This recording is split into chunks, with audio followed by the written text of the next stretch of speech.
What's up, everybody? It's your boy Danny from the Constitution State here today. I hope everybody's having a good day. Today's video takes place in Willimantic, Connecticut, and it involves the Willimantic Police Department. And as usual, there's no surprise. They're acting like tyrants and losers, criminals. The police department has refused to release any information involving this situation to the public. They've actually denied all records and all attempts to see anything, to even just get something as simple as the officer's name. But go figure, that's nothing new with them. But I don't see the point of why we pay for cameras, pay for them to wear cameras and use cameras, make policies and procedures on when to use cameras and how to use the cameras, if they just deny us the footage. And they do have a records lady, but it seems like Deputy Chief Claude doesn't like doing Deputy Chief things and likes just being the gatekeeper of the records. That's who you have to deal with for records, not the records people. And so with no information out there, we had to strictly go off of the story that the boy that was hit, that identifies as a trans girl, told the newspaper.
Oh shit.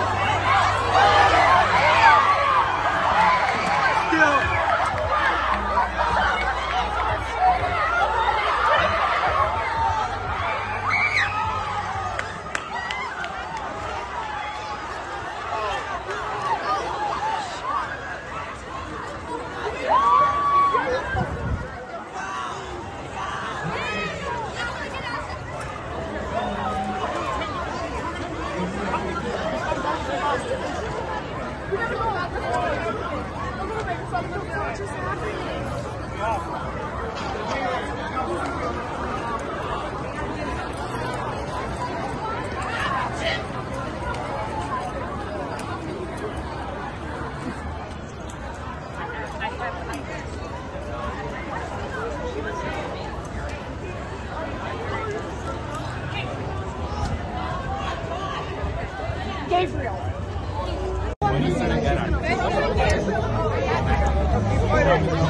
Come here.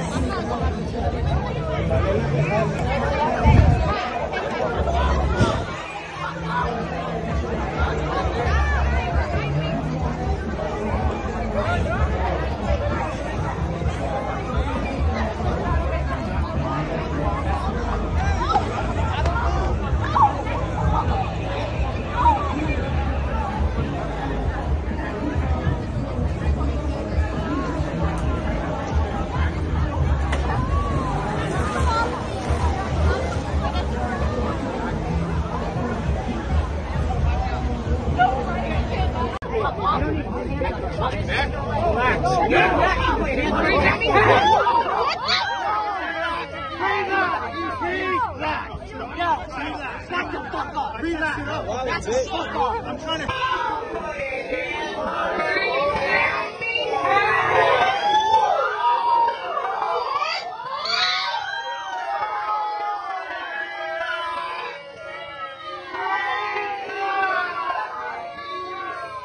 What does everybody think about that? Do you guys think that is appropriate?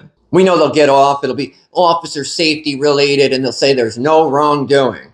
And just remember that next time you're out there and they're standing there with their steroid muscles and they're acting so hardcore that they're really not that tough. They get scared when somebody comes up and says they don't like how they're acting. And I know people are going to say, oh, well, she approached him and he thought she was walking up to him and going to walk up and do something. Well, she had stopped walking. She had already planted her feet. She'd stopped moving forward. She clearly wasn't going up to do anything.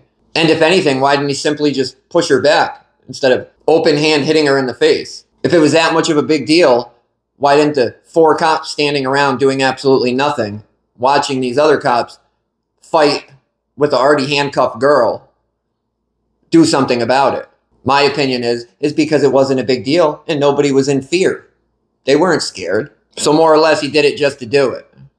Now, I don't know his name. I can't tell from here exactly who it is, and I don't want to give the wrong name. So this clown right here in the middle is Rosado. That's actually the school resource officer. If he'll let kids get assaulted and hurt on the street, what makes you think he's going to stop anything from happening to your kid at school? Or he's going to protect your kids at school if somebody comes in there to do something? We've known he's trash, but this just solidifies it. He's useless. We don't know what they were charged with yet, but from what I'm hearing is that assault was bigger than any of the crimes they would have had on any of these people. I talked to somebody that was there.